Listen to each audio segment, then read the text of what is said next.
నమస్తే అన్న, చెప్పండి. మీ పేరు? నా పేరు భిక్షపతి అండి. ఓకే, ఈసారి ఏ గవర్నమెంట్ ఫామ్ అయ్యే అవకాశాలు ఉన్నాయన్న మన తెలంగాణలో? బీఆర్ఎస్ ప్రభుత్వం ఏర్పాటు చేసిన సంక్షేమ పథకాలు అయితే, అభివృద్ధి పథకాలు అయితే సమపాలనలో ఈ ప్రభుత్వం చేస్తుంది కాబట్టి బీఆర్ఎస్ వస్తుందని అనుకుంటున్నాం. మీ మీ లొకాలిటీలో ఏమేమి వచ్చినాయన్న పథకాలు? రైతు బంధు వచ్చింది,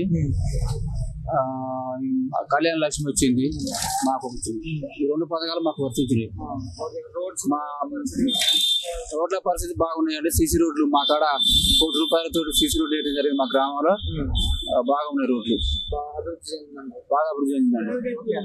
ఈసారి మరి మన తెలంగాణలో కాంగ్రెస్ పార్టీ పరిస్థితి ఎలా ఉందన్న? కాంగ్రెస్ పరిస్థితి వాళ్ళే టికెట్లు అమ్ముకుంటారు అనే ఆరోపణలు వస్తున్నాయి కదండి. ఆ పరిస్థితి తోటి కొంత మైనస్ లో పడే అవకాశం ఉంది. మన బీజేపీ ఎలా ఉందన్న? బీజేపీ ఇక్కడ నామరూపాలు లేదండి. జాతీయ పార్టీ కాబట్టి ఖచ్చితంగా పోటీ చేయాలి కాబట్టి వాళ్ళు పోటీ చేస్తున్నారు. అంతేగాని వాళ్ళ ఇక్కడ ఏం లేదు పరపతి. ఓకే అన్న, ఈసారి మన గతంలో మీరు కాంగ్రెస్ పరిపాలన చూశారు కదన్నా, ఈసారి మన తెలంగాణలో కాంగ్రెస్ గవర్నమెంట్ ఫామ్ అయితే ఇచ్చిన 6 పథకాలు వచ్చే అమలు చేసే అవకాశాలు ఉన్నాయి. మన పక్క రాష్ట్రాల కర్ణాటకలో చూస్తున్నాం కదండి, 5 గంటల కరెంటు 3 గంటల కరెంటు అని గొప్పలు చెప్పుకుంటారు కదా. నారాయణఖేడ్ ప్రాంతం నుంచి ధర్నాలు చేస్తున్నారు కదా. వాళ్ళు పరిస్థితిని చూసి వాళ్ళు ఇయ్యలేరని తేలిపోయింది. అది రాజకీయ కుట్ర అంటున్నారు కదా. రాజకీయ కుట్ర కదండి, వాళ్ళు కావాలని వచ్చి చేస్తున్నారు ధర్నాలు. రాజకీయ ప్రతి టీవీ ఛానల్ చూపిస్తుంది, ప్రతి పేపర్ చూపిస్తుంది. సో ఈసారి మీది ఎక్కడన్నా, మీ ఏ నియోజకవర్గం? మాది ఇల్లందు కాన్స్టిట్యున్సీ. ఇల్లందు కాన్స్టిట్యున్సీలో ఈసారి ఎవరు వస్తారు అనుకుంటున్నారు ఎమ్మెల్యే అభ్యర్థిగా? బీఆర్ఎస్ అభ్యర్థి. BRS party. గతంలో హరిప్రియ గారి పాలన ఎలా అనిపించింది? బాగుందండి, మా కాడ రోడ్లు బాగా చేసింది, సంక్షేమ పథకాలు మంచిగా చేసింది. ఓకే అన్న, ఫైనల్ గా మన తెలంగాణకి సీఎం ఎవరైతే అన్న? కేసీఆర్. ఓకే, థ్యాంక్ యూ అన్న.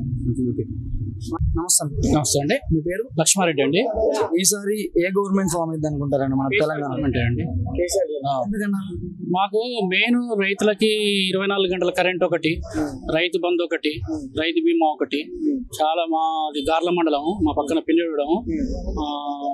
ఒక చిన్నపాటి రైతులు చనిపోతే కూడా ఒక నలుగురికి వారం 15 రోజుల్లోనే రైతు బీమా వచ్చింది. 5 లక్షల రూపాయలు 20 రోజుల్లో వచ్చింది.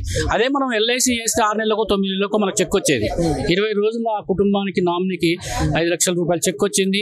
రైతు బంధు సకాలంలో రైతులకి చాలా మేలు చేస్తాడు. తర్వాత మనకు కరెంటు కావాలి, కరెంట్ ఇస్తాడు. ఇంతకుముందు గవర్నమెంట్లలో మనం ఎన్నో చూసినాం. కాంగ్రెస్ గవర్నమెంట్ చూసినాం, చంద్రబాబు నాయుడు గవర్నమెంట్ చూసినాం. మనం రైతుల పూట 3 గంటలు, పగటి పూట 4 గంటలు పెట్టుకొని చూసినాం. అలాంటి ఎంతో ఇబ్బందులు పడ్డాం. చేన్ల కాడ పాములు కలిసి ఎంతో మంది చనిపోయినారు. ఇప్పుడు మనం ఏ టైం ఊరికి వేయించినా, ఎక్కడ వేయించినా కరెంటు మనం వేసుకుని కరెంట్ వస్తుంది. మెయిన్ రైతులకు కావాల్సింది కరెంటు, నీటి వసతి. ఇంతకుముందు మేము క్యూ కట్టుకొని రాళ్ళు చెప్పులు చేతిలో పెట్టుకొని మందు కట్టల కోసం క్యూ కట్టేది. అలాంటివి మాకు ఎరువులు మంచిగా దొరికినాయి, ఎరువులు సకాలంలో దొరుకుతుంది. అన్ని మాకు మంచిగానే ఉన్నాయి. మార్కెట్లో వడ్లు కూడా ఈ మంచిగా కొనటం కానీ ఏది కానీ రైతులకు ఇబ్బంది లేకుండా అన్ని మంచిగా జరిగినాయి. దాని మీద ఏం డోకా లేదు. మేడం గారు, హరిప్రియ గారు కూడా ఇల్లందు నియోజకవర్గం నుంచి మాకు ప్రతి ఊరికి కూడా రోడ్లు సౌకర్యం చేసింది, డ్రైనేజీలు చేసింది. ఏ పని అంటే ఆ పని చేసి పెట్టింది. మేడం గారు కూడా మంచిగా చేసింది, బాగానే ఉంది. మళ్ళీ తెలంగాణలో బీఆర్ఎస్ ఫామ్ అయితే అనుకుంటున్నారు. మరి కాంగ్రెస్ పరిస్థితి ఎలా ఉందన్న మన తెలంగాణలో? కాంగ్రెస్ అంటే కొంత ఇప్పుడు జనాలకు ఎట్లుందంటే, ఒక 10 సంవత్సరాలు కేసీఆర్ గారు చేశారు కదా, మళ్ళా ఒక అవకాశం రేవంత్ రెడ్డికి కాంగ్రెస్ కూడా ఇవ్వాలనేది జనంలో కొంత వేవ్ అనేది వచ్చింది. అది అయితే మనకి జనం గుండెల్లో కేసీఆర్ ఉన్నాడు, రైతుల గుండెల్లో. తర్వాత పింఛన్దారులకి వాళ్ళకి 2,000, వికలాంగులకి 4,000 పింఛను, వాళ్ళకి సకాలంలో రావటం. వాళ్ళు ఇప్పుడు తండ్రి కొడుకులు ఇంత చూడకపోయినా ఇప్పుడు వాళ్ళకి ఆర్థికంగా 2,000 రూపాయలతో కూడా వాళ్ళు బతకగలుగుతారు, వాళ్ళు ఉన్నారు. ఇంతకుముందు అంటే తల్లిదండ్రులు చూడాలని కూడా వాళ్ళకి బాధ ఉండేది. 200 రూపాయలు పింఛన్ వచ్చేది, ఇప్పుడు 2,000 రూపాయలు పింఛన్ వస్తుంది. ఎలాంటి ఇబ్బంది లేకుండా తల్లిదండ్రులు ఇప్పుడు ముసలిళ్ళని కూడా సాదుకుంటున్నారు మంచిగా. అలాంటివి లేకుండా ఇప్పుడు, ఎందుకంటే జనాలకు కూడా మౌలిక వసతులు ఎవరు కల్పిస్తున్నారు ఇస్తున్నారు, రైతులకు ఏ విధంగా మేలు జరుగుతున్నది, గవర్నమెంట్ నుంచి ఏం లబ్ధి పొందుతున్నాం. కొన్ని ఆగినాయి, కొన్ని డబుల్ బెడ్రూమ్ ఇళ్ళ సమస్యలు కొన్ని ఆగినాయి. అవి కూడా ఇప్పుడు ఎలక్షన్ కూడా వచ్చింది, ప్రతి మండలంలో కూడా శాంక్షన్ అయి ఉన్నాయి. ఈ కోడ్ వంగనే శాంక్షన్ అయిపోతాయి అన్ని. దళిత బంధువులు చాలా మంది కొన్ని ఏరియాలో వచ్చినాయి, బీసీ బంధువులు వచ్చినాయి. అన్ని ఇక్కడ కూడా డోకా లేదు, మంచిగా జరిగినాయండి. ఈ ప్రభుత్వం వస్తుంది. ఫైనల్ గా మన తెలంగాణ సీఎం ఎవరు అనుకుంటున్నారు? కేసీఆర్ అనుకుంటున్నారు. థ్యాంక్ యూ అన్న. Thank you. మీ పేరు? పుల్లూరు రాములు. రాములు.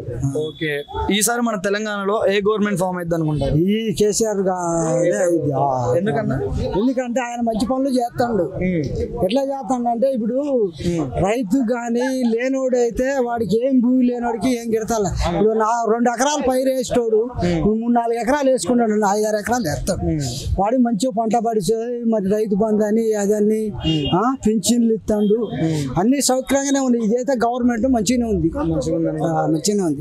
ఈసారి మరి మన తెలంగాణలో కాంగ్రెస్ పరిస్థితి ఎలా ఉందన్న? కాంగ్రెస్ మాగేళ్ళు అయితే కేసీఆర్ వస్తాడు.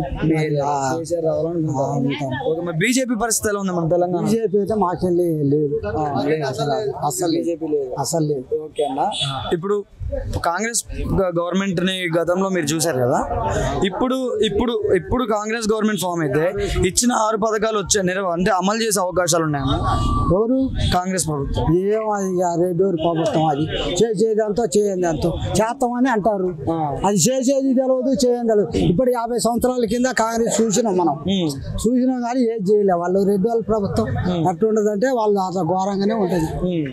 ఓకే అన్న, ఇప్పుడు ప్రెసెంట్ మన అయితే మంచిగా ఉంది అన్నిటికీ, రైతుకు అన్నిటికీ. ఓకే, మన తెలంగాణలో ఇప్పుడు మరి ఫైనల్ గా సీఎం ఎవరైతారు అనుకుంటున్నాం? కేసీఆర్ అవుతారు అనుకున్నాను. కేసీఆర్. Thank you.